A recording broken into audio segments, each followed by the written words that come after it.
কে যেই ভাইরাল হচ্ছে তার যদি লেখার মতো যোগ্যতা থাকে তাহলে তো সেটা অপরাধ না। তো পড়াশোনা থেকে লেখালেখি থেকে অনেক দূরে, আমরা পড়াশোনা থেকেই অনেক দূরে। প্রেমে সবাই পড়ে, প্রেম ছাড়া আসলে কোনো মানুষ নেই।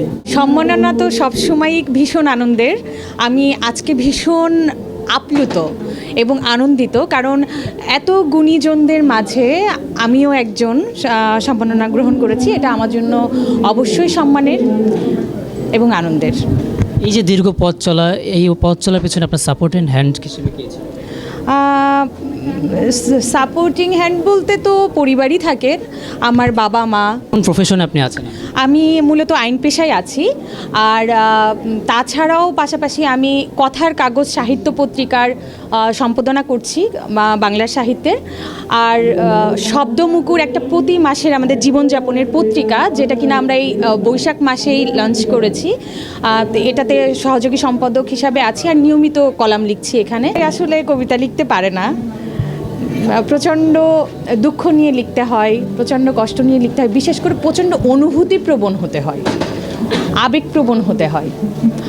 হয়তো আল্লাহ এই গুণাবলী একটু দিয়েছে, এজন্যই পারি আর কি কবিতা লিখতে। আপনার কী ধরনের কবিতা আপনি লিখে থাকেন? আমি সব টাইপসই লিখি, তবে প্রেম, বিরহ, সামাজিক সহিংসতা, নারীদেরকে নিয়ে, রাজনৈতিক বিষয়ে এগুলো বেশি লেখা হয়। প্রেম বিরহটাই আসলে কেন? লাইফে কি কখনো প্রেম নিয়ে কখনো ব্যর্থতা আছে? আসলে প্রেম তো সবার জীবনেই থাকে, ভালোবাসা সবার জীবনে থাকে, ব্যর্থতাও সবার জীবনে থাকে। প্রেমে সবাই পড়ে, প্রেম ছাড়া আসলে কোনো মানুষ নেই। আপনি পড়েছিলেন, আমরা কি জানতে পারি? হ্যাঁ, পড়েছি, এখনও পড়ে আছি। আমার প্রেম কবিতার সাথে। কবিতা লিখি, কবিতা পড়ি, কবিতার সাথেই প্রেম করি। এখনও পর্যন্ত প্রকাশিত 3টি বই, আরেকটা আসছে, আগামী মাসেই হয়তো আসবে, আর ভবিষ্যতে তো প্ল্যান আছেই। সব থেকে কোনটা বেশি রেসপন্সিবল? আমার প্রতিটা বই মানে আমি রেসপন্স ভালো পেয়েছি। আমার প্রথম বইটা ঝগড়ার বয়স বাড়ুক 2023 সালে বইমেলায় এসেছিল।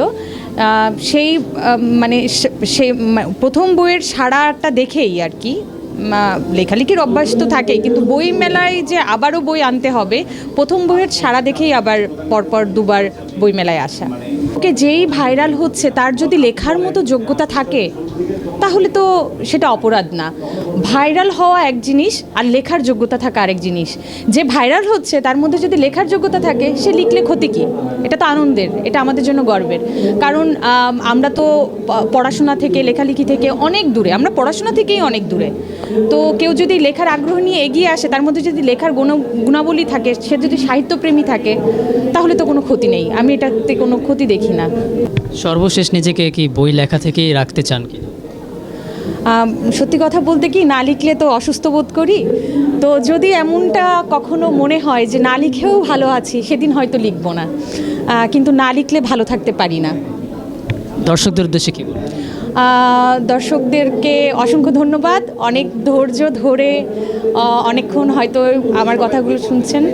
আর সবার প্রতি একটাই অনুরোধ থাকবে, সকলে বই পড়ুন, বইয়ের সাথে থাকুন, নিজের পরিবারের সবাইকে বই পড়তে উদ্বুদ্ধ করুন, বইকে ভালোবাসুন, সাহিত্যপ্রেমী হন।